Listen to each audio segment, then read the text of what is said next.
ಕನ್ನಡದ ಕುಲಕೋಟಿಗೆ ನಿಮ್ಮ ನಾರಾಯಣಗೌಡನ ಕೋಟಿ ಕೋಟಿ ನಮನಗಳು. ನನ್ನ ಕನ್ನಡದ ಹೋರಾಟಕ್ಕೆ, ಕರ್ನಾಟಕ ರಕ್ಷಣಾ ವೇದಿಕೆಯ ಹೋರಾಟಕ್ಕೆ, ಕನ್ನಡ ಪರ, ಕರ್ನಾಟಕ ಪರ, ಕನ್ನಡಿಗರ ಪರ ಹೋರಾಟಕ್ಕೆ ಸರ್ಕಾರ ಸುಗ್ರೀವಾಜ್ಞೆ ಜಾರಿಗೆ ತಂತು. ಕನ್ನಡದ ನಾಮಫಲಕದಲ್ಲಿ 60% ಕನ್ನಡ ಬಳಸಬೇಕು ಅಂತ ಹೇಳಿ ಸುಗ್ರೀವಾಜ್ಞೆಯನ್ನು ಜಾರಿಗೆ ತಂದಿದೆ. ಹಾಗಾಗಿ ಇದು ಕನ್ನಡದ ಹೋರಾಟಕ್ಕೆ ಸಿಕ್ಕಿದ ಜಯ, ಕರ್ನಾಟಕ ರಕ್ಷಣಾ ವೇದಿಕೆಯ ಹೋರಾಟಕ್ಕೆ ಸಿಕ್ಕಿದಂಥ ಜಯ, ಸಮಸ್ತ ಕನ್ನಡದ ಕುಲಕೋಟಿಗೆ ಸಿಕ್ಕಿದಂಥ ಜಯ ಅಂತೇಳಿ ನಾನು ಭಾವಿಸ್ತೀನಿ. ಈ ಹೋರಾಟದಲ್ಲಿ ಕನ್ನಡ ನಾಡು ನುಡಿಗಾಗಿ ಹೋರಾಡುವಂಥ ಎಲ್ಲ ಹೋರಾಟಗಾರರು ಈ ಹೋರಾಟವನ್ನು ಬೆಂಬಲಿಸಿದ್ದಾರೆ. ಮತ್ತು ಈ ಹೋರಾಟಕ್ಕೆ ಕಾನೂನಿನ ಹೋರಾಟ ಭಾರಿ ಮುಖ್ಯವಾಗಿತ್ತು. ನಮ್ಮ ಎಲ್ಲ ವಕೀಲರು ಸಹ ಈ ಹೋರಾಟಕ್ಕೆ ಶಕ್ತಿ ತುಂಬಿದ್ದಾರೆ. ಮತ್ತು ಪ್ರಮುಖವಾಗಿ ಈ ಹೋರಾಟವನ್ನು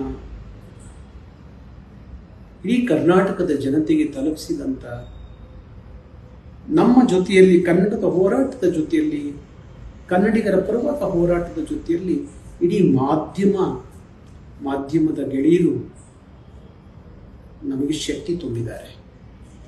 ಇವರಿಗೆಲ್ಲರಿಗೂ ಸಹ ನಾನು ವಿಶೇಷವಾಗಿ ವಂದಿಸ್ತೇನೆ. ಹಾಗಾಗಿ ಒಂದಷ್ಟು ಹೋರಾಟ ಮಾಡುವಾಗ, ಕನ್ನಡದ ಹೋರಾಟ ಮಾಡುವಾಗ ಒಂದಷ್ಟು ಗಟ್ಟಿತನದ ತೀರ್ಮಾನಗಳನ್ನು ಕೆಲವೊಮ್ಮೆ ಕರ್ನಾಟಕ ರಕ್ಷಣಾ ವೇದಿಕೆ ತಗೊಂಡಿದೆ. ಹಂಗಂತ ಹೇಳಿ ಕಾನೂನನ್ನ ಕೈಗೆತ್ಕೋಬೇಕು ಅನ್ನೋ ಉದ್ದೇಶ ಏನಲ್ಲ. ಕಾನೂನಿನ ಚೌಕಟ್ಟು ಒಳಗಡೆ ಈ ಹೋರಾಟವನ್ನು ಮುಂದುವರಿಸ್ಕೊಂಡು ಹೋಗಬೇಕು ಅನ್ನೋದು ನಮ್ಮ ಉದ್ದೇಶ ಆಗಿತ್ತು. ಆದರೆ ಕೆಲವೊಂದು ಸಂದರ್ಭ ಹೋರಾಟದಲ್ಲಿ ಸಣ್ಣ ಪುಟ್ಟ ತೊಡಕುಗಳು, ತೊಂದರೆಗಳು, ನೋವು, ಕಷ್ಟ, ನಷ್ಟ ಎಲ್ಲ ಆಗುತ್ತೆ. ಯಾವ ಹೋರಾಟದಲ್ಲಿ ಪ್ರಾಮಾಣಿಕತೆ ಇರುತ್ತೋ ಅಲ್ಲಿ ಇದೆಲ್ಲ ಆಗೋದು ಸಹಜ. ನಾನು ಸಹ ಸುಮಾರು 15 ದಿವಸ ನಾನು ನಮ್ಮ ಕಾರ್ಯಕರ್ತರು ಜೈಲುವಾಸವನ್ನು ಅನುಭವಿಸಿದ್ವಿ. ಇನ್ನೂ ಕೆಲವು ಮೊಕದ್ದಮೆಗಳಿದ್ದಾವೆ. ಕಾನೂನಿನ ಹೋರಾಟ ಮಾಡಬೇಕಾಗುತ್ತೆ. ಕಾನೂನುಬದ್ಧವಾಗಿ, ನ್ಯಾಯಬದ್ಧವಾಗಿ ನಾವು ಮಾಡ್ತೀವಿ. ಹಾಗಾಗಿ ಈ ಹೋರಾಟ ಇವತ್ತು ನಾನು ಅನೇಕರ ಜೊತೆಲಿ ಮಾತಾಡಬಾರ್ದು ಅಂತ ಮಾತಾಡಬೇಕು ಅಂತ ಇದ್ದೆ, ಮಾತಾಡ್ಲಿಕ್ಕೆ ಆಗಲಿಲ್ಲ. ಯಾಕೆಂದರೆ ಸ್ವಲ್ಪ ಆರೋಗ್ಯದ ತೊಂದರೆ ಇದ್ದ ಕಾರಣ ನಮ್ಮ ಡಾಕ್ಟ್ರು ತಕ್ಷಣ ನೀವು ಹೊರಟು ಬನ್ನಿ ಅಂತ ಹೇಳಿದರು. ಹಾಗಾಗಿ ನಾನು ಅಲ್ಲಿ ಹೋಗಬೇಕಾದ ಕಾರಣಕ್ಕೆ ಯಾರ ಜೊತೆಗೂ ಮಾತಾಡಲಿಕ್ಕೆ ಆಗಲಿಲ್ಲ. ಅದಕ್ಕಾಗಿ ಕ್ಷಮೆ ಇರಲಿ. ಮುಂದೆ ಕಾನೂನುಬದ್ಧವಾಗಿ ಕಾನೂನಿನ ಹೋರಾಟ, ನ್ಯಾಯಬದ್ಧವಾದಂಥ ಹೋರಾಟ, ನನ್ನ ದೇಹದ ಕೊನೆಯ ಹನಿ ರಕ್ತ ಇರೋವರೆಗೂ ಕನ್ನಡದ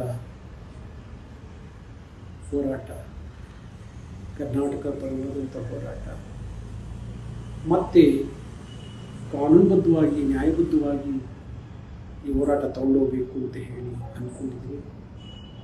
ಈ ಹೋರಾಟವನ್ನು ಬೆಂಬಲಿಸಿದಂಥ, ಸಹಕರಿಸಿದಂಥ, ನಮ್ಮ ಆಶೀರ್ವಾದ ಮಾಡಿದಂಥ, ನಮ್ಮ ಶಕ್ತಿ ತುಂಬಿದಂಥ ಎಲ್ಲರಿಗೂ ಸಹ ಪ್ರೀತಿಯಿಂದ, ಅಭಿಮಾನದಿಂದ ನಾನು ಈ ನಮನಗಳನ್ನು ಸಲ್ಲಿಸ್ತೀನಿ. ಕನ್ನಡಕ್ಕೆ ಜಯವಾಗಲಿ, ಕರ್ನಾಟಕಕ್ಕೆ ಜಯವಾಗಲಿ, ಕನ್ನಡಿಗರಿಗೆ ಜಯವಾಗಲಿ. ನಮಸ್ಕಾರ.